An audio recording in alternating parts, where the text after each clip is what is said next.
Assalamu alaikum. Thanks for watching HotConflict.com. Lately I've been trying to figure out how to solve the problems of the whole universe.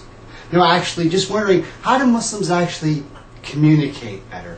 We seem to be having a problem communicating. Even me, by doing this video, I've noticed that with even the slightest message, I get responses on YouTube and online at HotConflict.com filled with such hatred that it's shocking. So I started to wonder, why is it that Islam has such a bad perception in the media? Why is it that there's an assumption that Islam means evil or terrorism? Obviously we know there's a problem, but the problem can't be with Islam the religion. It's got to be with the way it's being understood. It's got to be with the way the message is being communicated. So how is it that we can communicate the message in a better way? What is it that we're going to need to do to spread the message to the audience here in the United States in English that'll help them understand?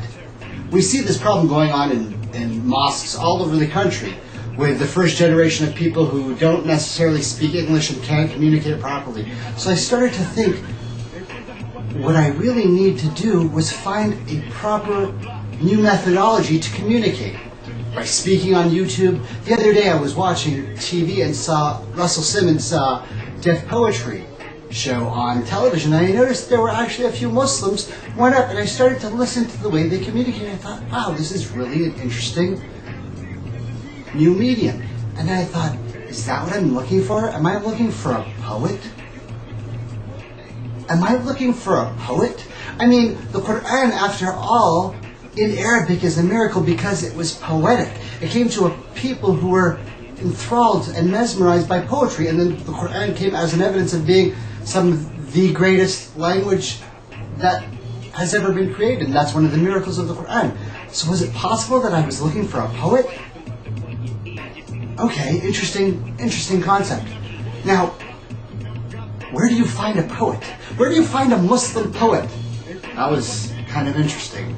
Is there even such a thing? Well, after Jummah, after the khutbah on Friday, a brother walked up to me and said, Assalamu alaikum. I said, Wa alaikum salam. He started talking to me. I asked him what his name was. He said, my name's Bilal. Bilal the Poet. I said, Bilal the Poet? Yes, Bilal the Poet. You gotta be kidding me, right? No, my name's Bilal the Poet. So who is Bilal the Poet? And what is he about? So if I said the show Bilal the Poet, what is it about? You tell me, what is it about? You want me to tell you now? Tell me.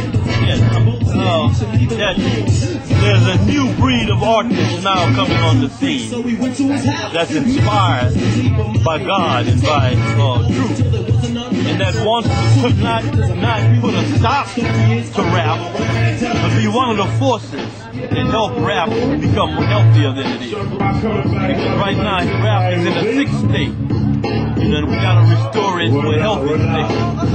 And my work is not to push things down people's throats, but to use the gifts that God has given me to express the kinds of things that will raise the consciousness of humanity of all ages.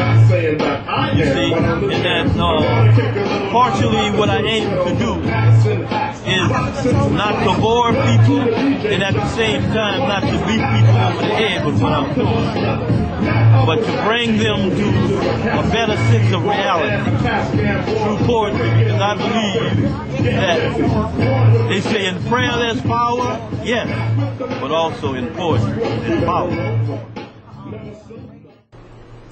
It made me realize there are a lot of interesting people out there if you're willing to go out and find them. It's about figuring out how to communicate with one another and finding one another. This actual video, this new viral environment, is proving to be one of the greatest changes in communications. Public relations companies and marketing companies are changing everything about how they market and approach the audience because of the internet. We're seeing it affect the campaign, we're seeing it affect politics, we're seeing it affect the news. The world is changing. The world's getting flatter, as some people would say. And so now we're able to communicate. It's amazing. So, what are some of the other people that we saw? Here's some other of the audience members that were there who also went up. We know that there's Bilal, but many other people went and brought the mic. Daddy, I forgive you.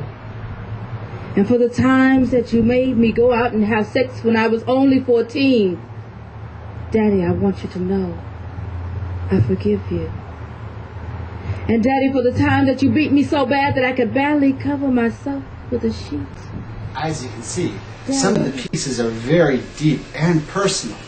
But poetry tends to be about expressing yourself and showing something of a vulnerability or something personal. And that's very interesting.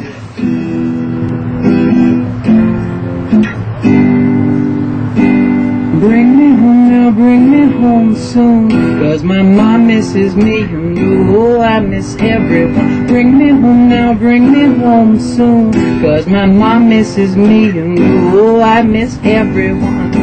Well, Benny's a soldier, he got sent off to war.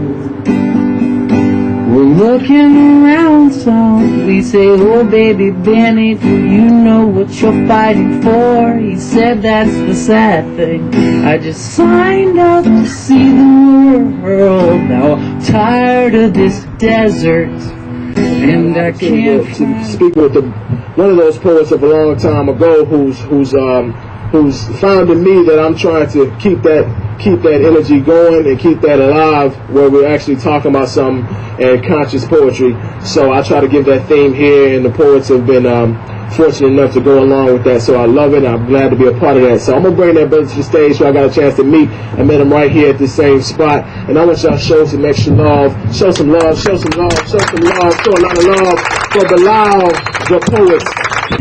With the name of Almighty God, the Creator, most merciful, most gracious. Dear respected brothers and sisters, I'm really enjoying myself as you are, and I would like to just greet everybody with the greetings of peace and love.